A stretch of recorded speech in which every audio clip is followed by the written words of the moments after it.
e meus irmãos, Deus está presente. Jesus está chamando para o conhecimento da verdade e a salvação do Brasil. O ciclo está se fechando.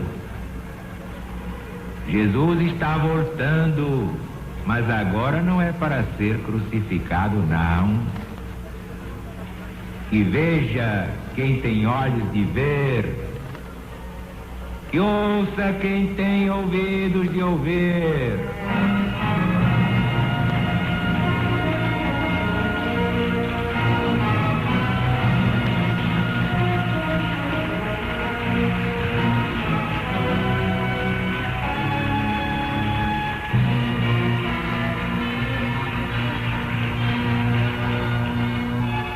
Damos prosseguimento ao Evangelho unificado e complementado pelos Atos dos Apóstolos. Temos, portanto, os 3 evangelhos sinóticos, Mateus, Marcos e Lucas, mais o de João e a obra magnífica do extraordinário secretário do apóstolo São Paulo.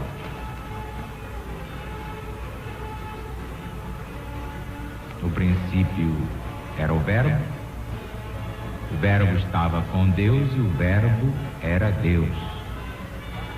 Ele estava no princípio com Deus. Todas as coisas foram feitas por Ele.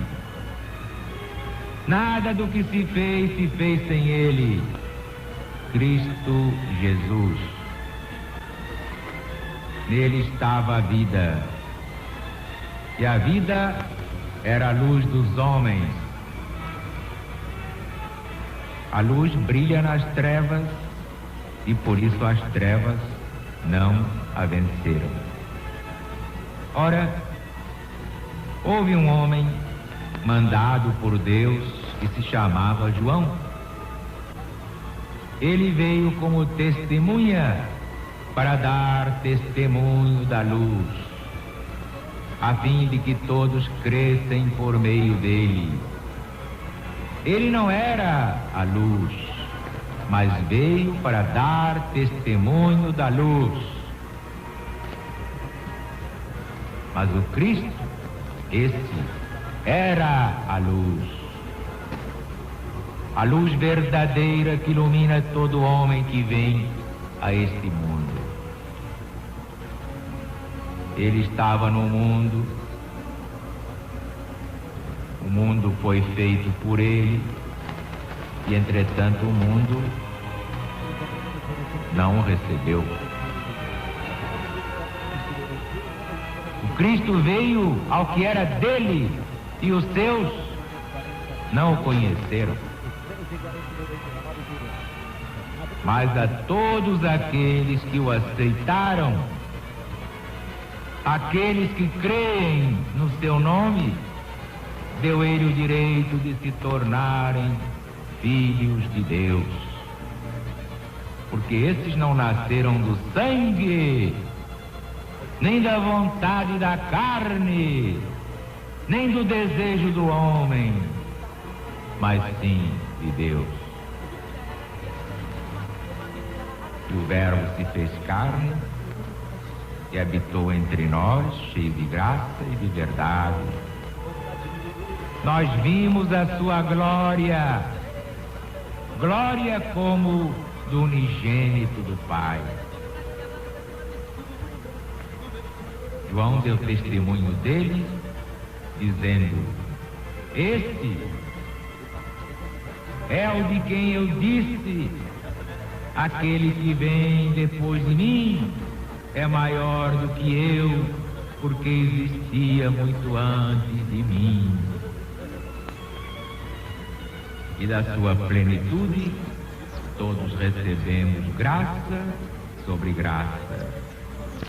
Porque a lei foi trazida por Moisés, mas a verdade veio por Cristo Jesus. Ninguém jamais viu Deus, mas o Cristo, o Filho unigênito que está no seio do Pai, este o revelou. Como houvesse naquela região muitos pastores que passavam as noites no campo, na guarda dos seus rebanhos, de repente um anjo do Senhor Deus se lhes apresentou e os envolveu a claridade de Deus, e eles ficaram atemorizados. Então o anjo de Deus lhes disse: não tenhais medo, venho trazer-vos uma boa notícia para vós, como para todo o povo, será motivo de grande alegria. É que hoje, na cidade de Davi, vos nasceu um Salvador, que é o Cristo Senhor.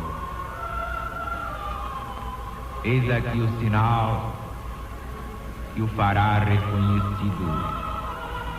Encontrareis um menino envolto em panos e deitado numa manjedoura.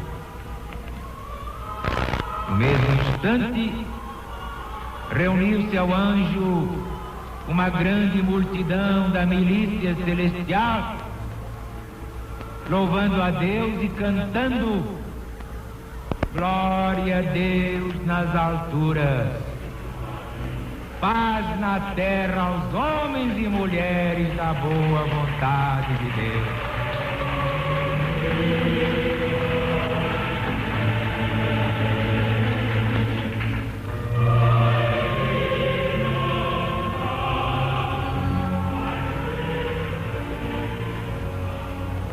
Honra seja feita. Esta é a tradução do Padre Matos Soares.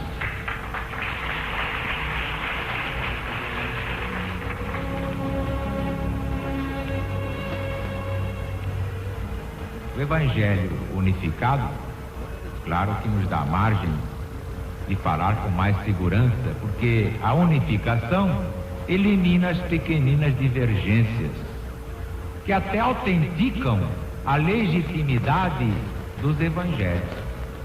Se fosse tudo igualzinho, até dava para desconfiar. Não, há umas coisinhas, umas pulguinhas na camisola. Mas tudo isso atesta o quê? A autenticidade dos santos evangelhos. Isso é muito importante.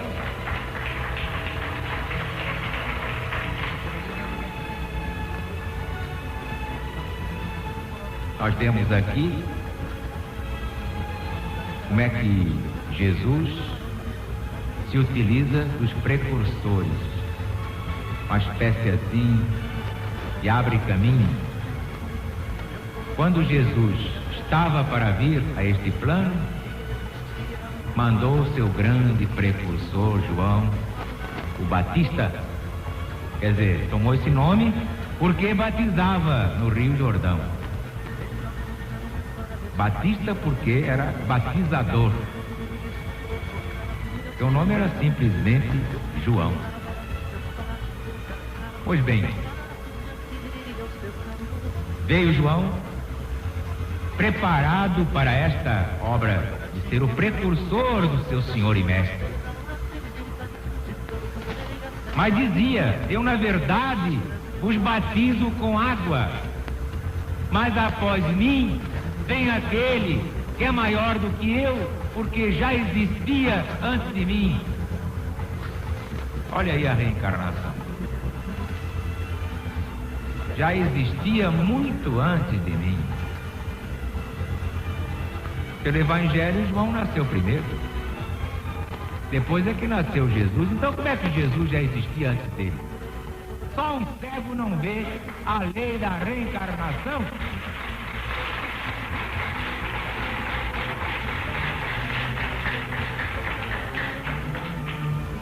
Mas quem tem olhos de ver percebe logo a clareza da pregação do irmão Zaru.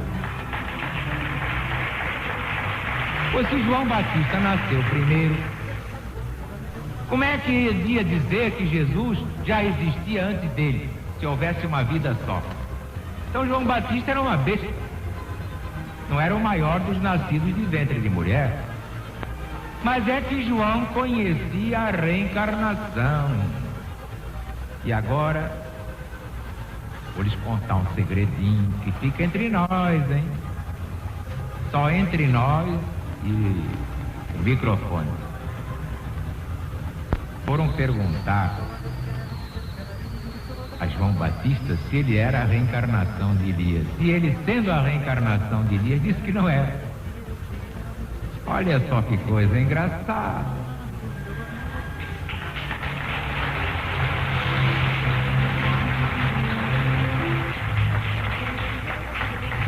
É como Pilatos perguntando a Jesus: afinal, o que é a verdade, é? Imagine se Jesus ia explicar ao Pilatos o que era a verdade. Pilatos ia ficar olhando para ele com cara de besta e dizer: mas é isso que é verdade? Não estou entendendo nada. O que é que uma besta pode entender? Nada. Pois é. É preciso ter longevidade espiritual para compreender certas miudezas.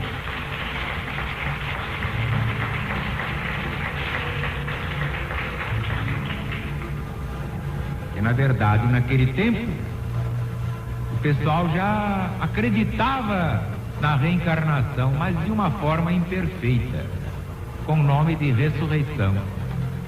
Tanto que pensavam que um espírito pudesse reencarnar noutra pessoa na mesma vida. Como outro dia disseram aí de um cantor, é a reencarnação de Francisco Alves. Como é que Francisco Alves pode reencarnar num homem que já existia no tempo dele? Sai dessa! Não tem saída!